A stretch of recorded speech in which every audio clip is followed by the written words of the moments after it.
The 2025 Oscars have now come to an end, so that means the 2024 award season is finally over. We can finally move on to some new 2025 movies, new awards movies to talk about. But in this video, we're going to be talking about the Oscars, man. Let's review the Oscars. Let's review the winners. Let's talk about it. Before we get started, make sure to leave a like. If you're to do so, helps me out a lot. But our host, Conan O'Brien, this is Conan's first time hosting. There's a little funny joke when he started hosting. Nick Offerman said he's a 4-time Oscar viewer. You know what? I thought Conan did a fantastic job. He's probably the best host we've had in, years, because, Jimmy Kimmel's hosted it like the last, 3-4 years. He hosted it a lot of times.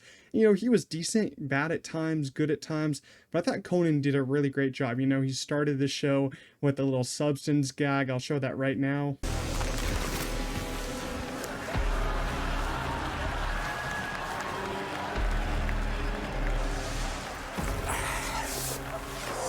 I really thought he was either going to open the show with a substance gag or a conclave gag because he talked a lot about conclave in interviews, but he did open it with a substance, which makes sense because that is a very messed up movie, gets more eyes on it. And there's a lot of different jokes you can do with that movie. His monologue was pretty good. I wasn't complaining about that. No awkward moments really there. A lot of people didn't like the song he did at the end, but I thought that was, pretty fun stuff. He didn't waste too much time between the awards. I know a lot of hosts like to waste time, do some gags, in the audience, but he didn't waste too much time, got from award to award, and I really liked his joke about Kendrick Lamar. Well, we're halfway through the show, which means it's time for Kendrick Lamar to come out and call Drake a pedophile. And then another thing that happened, he had Adam Sandler in the audience in his street clothes that Adam Sandler is famous for wearing, never dresses up for anything, and he got Adam Sandler to say the legendary Chalamet. He's on my team. One more thing. Chalamet! Oh, and we can't forget about maybe the best joke of the night, which was about Emilia Perez and Carla Sofia Gascon. Yeah, true story. Little fact for you, Anora uses the F word 479 times.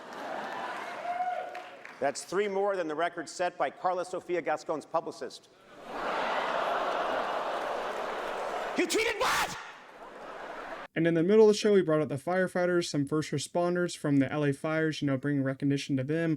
I thought that was really awesome to see that. They paid tribute to them, and then he let them tell some jokes. And that Joker 2 joke, they said, oh my goodness, what a slaughter that was. Well, our hearts go out to all of those who have lost their homes. And I'm talking about the producers of Joker 2. And we also had this kind of James Bond tribute. Not exactly sure why we did that, I guess because they sold it to Amazon. Now Amazon's going to ruin the franchise, but we got to have a nice tribute to that. We got to have Margaret Qualley open up that tribute. Is she going to be the next Bond girl? I would love that. I think Margaret Qualley is excellent.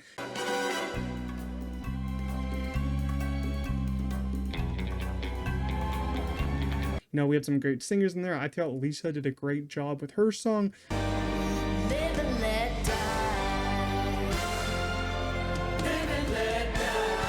So yeah, pretty cool tribute there. I know some people didn't like it, but I thought it was very nice for them to have that.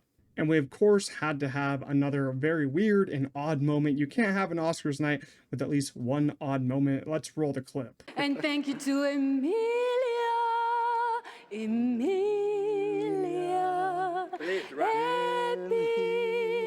So yeah, what a surprise. An Emilia Perez person doing something very odd. I don't know what was going on in her head, but I guess she was just very happy about the win.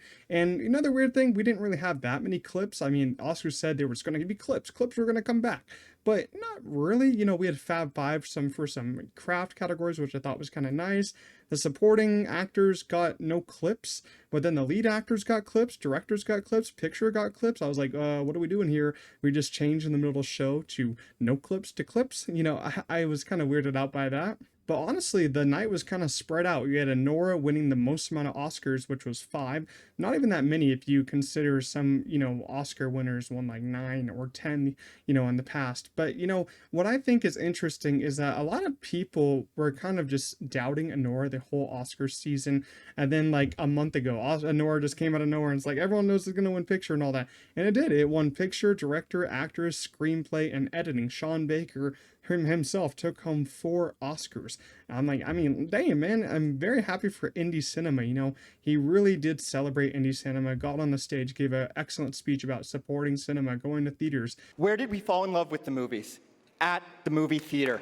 This is my battle cry. Filmmakers, keep making films for the big screen. Distributors, please focus first and foremost on the theatrical releases of your films.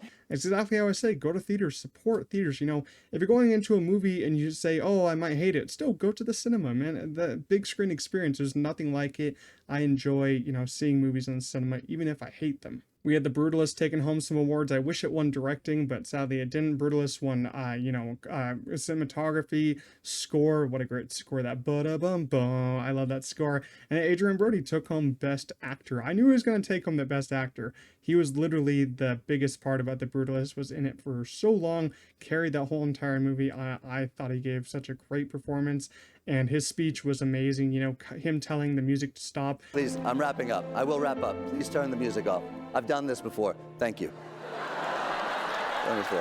It's not my first rodeo, but I will be brief. I hate when they play the music. It's ridiculous. He hardly got like, I don't know, like 2 minutes into a speech before it started. Just turn it off, man. I don't care if the show goes over. That's why you gotta build in that time so they can have those longer speeches, especially for lead actors. Sadly, Nosferatu didn't take home any awards, but June Squibb gave a nice joke about Bill Skarsgård. I got a little makeup done too, and I'm actually being played by Bill Skarsgård right now. Sorry. What? Oh yeah. I mean, half the time you see me in public, it's Bill Skarsgård. Some other awards that were given out were Conclave for Adapted Screenplay. Pretty obvious winner right there. Substance won for Best Makeup. Love that win. Pretty obvious too, but it's nice to have, you know, a full-blown kind of body horror win for Best Makeup. Wasn't sure if it was going to take that home. Like, I was like, is it going to take it home? But then just seeing the makeup again, I'm like, damn, this is great. You know, I was kind of fighting for my life on the shorts category because I didn't have a chance to see it in the shorts. You know, they're never out for me to watch. They should really put those on streaming or like, you know, main theaters before the Oscars, because I wish I could watch them, but I just guessed, and I think I got like 1 out of the 3 or 4 that were nominated there. Then you had some other obvious ones winning, like Emilia Perez, of course, winning for Song, Supporting Actress. Terrible movie though. And then we had Kieran Culkin winning, another pretty obvious one. Wicked winning for some crafts. Love that. Production design, costume design. But we did have 2 surprises in my eyes, which was Flow for animated feature. I thought Wild Robot was going to take it, but it seems like big studio animated movies are not winning anymore, which is interesting to see. You know, that big studio movie hasn't won in a while. Boy in the Heron I wouldn't call a big studio movie. So we have 2 kind of like indie-esque movies. You know, indie movies actually did really good. Anora was also a very small budget indie movie. The Brutalist, kind of an indie movie, you know, small budget there. And then another big surprise, I'm Still Here, winning for Best International Feature over Emilia Perez. Oh, round of applause, man. What a great win that was. If Emilia Perez would have won, I would have just died inside. Every time it came on screen, I was like, boo, boo, we hate this movie. But I'm Still Here ended up winning. What a great win for Brazil. I think this is their first Best International Feature win. I'm not too sure about that, but a great win nonetheless. I cannot wait to watch that. I think they're going to release on digital soon since it did win. You want more eyes to go see this one because it's not wide in theaters anymore. And, you know, Dune won 2 awards. Let's go, Dune. Show them who you are. It won for sound and VFX. Little fun fact for you, it's pulling the Lord of the Rings route for that one because Two Towers actually was nominated for 1 more award, but it did win the same awards that night. Sound and VFX, same as Dune. So maybe Dune will pull the Return of the King with Dune Messiah. I know a lot of people are saying Dune Messiah is like, it's crazy, not as good, you know, not as much action, but don't worry, you know, Denis Villeneuve, he's going to change some stuff up. He's going to make it more accessible. He's going to add some more action in there, add a lot more interesting moments. So Denis will really come through with that movie. So we'll be sure to see how great that will turn out. That 2027 Oscars, The Odyssey versus Dune Messiah. But yeah, overall, it was a pretty good night. I really have no complaints outside of that weird Emilia Perez thing happening.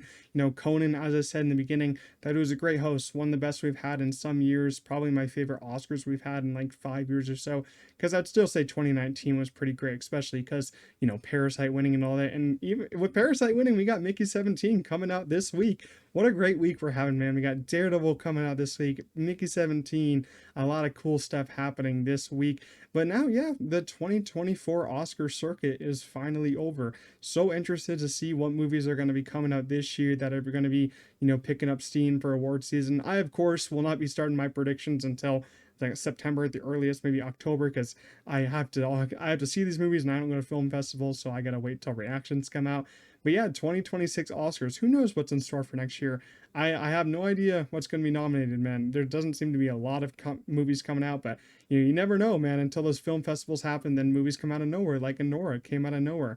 But it's gonna be a fun time next year. This was a really cool Oscars. It flew by in my eyes. Had a great time. A lot of nice winners for me. A lot of wins that I wanted to happen. Not too many that I was mad at. Wish Brady Corbet won, but still not mad about it. The Brutalist was my best picture pick, but I still loved Anora, one of my favorite films from last year.